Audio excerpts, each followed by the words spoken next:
பொன்முடி பதவிக்கு சிக்கல், மொத்தமாக அமைச்சரவை மாற்ற முடிவெடுக்கும் ஸ்டாலின். திமுக கோட்டையில் ஏற்பட்ட மிகவும் பரபரப்பான முடிவு. சீனியர் அமைச்சர்களின் பதவிகளை பறிக்கப்பட்டு அவர்களை கட்சி வேலைக்கு அனுப்பப்படலாம். அதற்கான யோசனையில் முதல்வர் ஸ்டாலின் இருக்கிறார் என கோட்டை வட்டார தகவல் வருகின்றனர். வரிசையாக மூத்த அமைச்சர்கள் வழக்குகளில் சிக்கி வரும் நிலையில் முதல்வர் ஸ்டாலின் இந்த திட்டத்தில் இருப்பதாக கூறப்படுகிறது. வருமானத்துக்கு அதிகமாக சொத்து சேர்த்த வழக்கில் அமைச்சர் பொன்முடி, அவரது மனைவி விசாலாட்சி ஆகியோரை விடுதலை செய்து சிறப்பு நீதிமன்றம் அளித்த தீர்ப்பை சென்னை உயர்நீதிமன்றம் ரத்து செய்தது. 2006 முதல் 2011 ஆண்டு வரையிலான திமுக ஆட்சியில் உயர் கல்வித்துறை அமைச்சராகவும் கனிம வளத்துறை அமைச்சராகவும் பதவி வைத்த அமைச்சர் பொன்முடி வருமானத்திற்கு அதிகமாக 1,75,00,000 ரூபாய் அளவிற்கு சொத்து சேர்த்துள்ளதாக லஞ்ச ஒழிப்புத்துறை தரப்பில் வழக்கு பதிவு செய்யப்பட்டது. இந்த வழக்கை விசாரித்த விழுப்புரம் மாவட்ட சிறப்பு நீதிமன்றம் வழக்கில் குற்றம் சாட்டப்பட்ட பொன்முடி மற்றும் அவரது மனைவி விசாலாட்சி மீதான குற்றச்சாட்டுகள் நிரூபிக்கப்படவில்லை என கூறி இருவரையும் விடுதலை செய்து 2016 ஆண்டு ஏப்ரல் மாதம் தீர்ப்பளித்தது. இந்த தீர்ப்பை எடுத்து லஞ்ச ஒழிப்புத்துறை தரப்பில் 2017 ஆண்டு சென்னை உயர்நீதிமன்றத்தில் மேல்முறையீடு மனு தாக்கல் செய்யப்பட்டது. இந்த வழக்கை நீதிபதி ஜி. ஜெயச்சந்திரன் விசாரித்தார். இதில்தான் அமைச்சர் பொன்முடி, அவரது மனைவி விசாலாட்சி ஆகியோரை விடுதலை செய்தது. சிறப்பு நீதிமன்றம் அளித்த தீர்ப்பை சென்னை உயர்நீதிமன்றம் ரத்து செய்தது. பொன்முடி குற்றம் செய்ததை உறுதி செய்த ஹைகோர்ட் தண்டனை விவரங்களை அறிவிப்பதற்காக வழக்கின் விசாரணை வரும் 21ஆம் தேதிக்கு தள்ளி வைத்து நீதிபதி அன்றைய தினம் அமைச்சர் பொன்முடி, அவரது மனைவி விசாலாட்சி ஆகியோரை நேரிலோ அல்லது காணொலி மூலமாக ஆஜராக வேண்டும் என்று உத்தரவிட்டார். ஏற்கனவே அமைச்சர் செந்தில் பாலாஜி சிறையில் இருக்கிறார். ஏவாவாய், வேலு உள்ளிட்ட அமைச்சர்கள் அமலாக்கத்துறை, அதனைத் தொடர்ந்து வருமான வரித்துறை விசாரணை வளையத்தில் உள்ளனர்.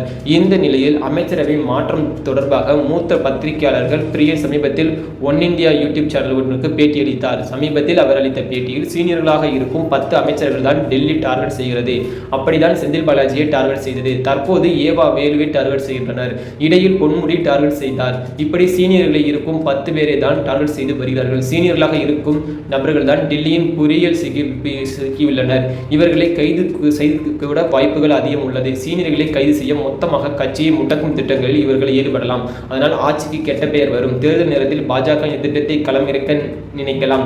இப்படி செய்து ஆட்சிக்கு சிக்கல் ஏற்படுத்தலாம். திமுகவிற்கு களங்களை ஏற்படுத்தும் என்று நினைக்கலாம்.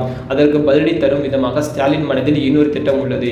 ஸ்டாலின் மனதில் பெரிய திட்டம் ஒன்று இருக்கிறது. சமீபத்தில் ஏபா வேலூர் ரைடு எதிர்பார்த்தது நடந்ததுதான். மூத்த அமைச்சர்களின் வீடுகளில் ரயில் நடக்கலாம் என்று எதிர்பார்க்கப்பட்டது. அவர்கள் கண்டிப்பாக இந்த ரயில்களில் தொடருவார்கள். அதாவது இந்த ரைடு பார்த்தீங்கன்னா கண்டினியூஷன் நடந்து கொண்டுதான் இருக்கும். இவர்கள் எல்லாம் திமுகவின் பண வங்கி. அவர்கள் திமுகவிற்கு பேங்க் போல செயல்பட்ட நபர்கள். அதனால் தான் இங்கே ரைடு நடத்துகிறார்கள். பாஜகவின் குறிகள் இவர்கள் தான். இவர்களின் எக்கட்டமாவது பணம் சம்பாதித்துள்ளார்கள் என்பதை மக்களிடம் கொண்டு செல்ல வேண்டும்.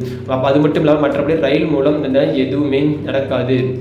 அதனைத் தொடர்ந்து திமுகவிற்கு பணம் செல்லக்கூடிய என்பதை மனதில் வைத்து பாஜக இந்த ரைடை ஏவி விட்டுள்ளது. இதற்கென பதிலடி கொடுக்கும் விதமில் ஸ்டாலின் திட்டத்தின்படி முதலில் இருக்கும் 10 சீனியர்களை பார்ட்டி வேலைக்கு இறக்க உள்ளார். தேர்தல் பணிகளை கொடுக்கலாம், மந்திரி பதவிகளை பறிக்கலாம், அவர்கள் கட்சிக்கு முன்னே கொண்டு வரலாம், இளம் நபர்களை அமைச்சர்களாக ஆக்கலாம், சீனியர்களுக்கு கட்சியில் முன்னுரிமை அளிக்கலாம். அது மட்டும் இல்லாமல் இளம் எம்எல்ஏக்கு அமைச்சர்கள் பதவிகளும் இளைஞர்களுக்கு அமைச்சர்கள் பதவிக்கு கொண்டு வந்து மாற்றம் செய்யும் என்று ஸ்டாலின் திட்டமிட்டுள்ளார். இந்த ஐடியாவில் ஸ்டாலின் இருப்பதாக எனக்கு தெரிய வந்துள்ளது. பாஜகவிற்கு பதிலடி கொடுக்க ஸ்டாலின் இந்த திட்டத்தில் இருப்பதாக மூத்த பத்திரிகையாளர்கள் தெரிவிக்கின்றனர். இதே மாதிரி அரசியலுக்குரிய உண்மையான தகவலை மட்டும் தெரிஞ்சு கொள்ள எப்போதுமே நம்ம சேனல் இணைந்திருங்கள். அனைவருக்கும் நன்றி, வணக்கம்.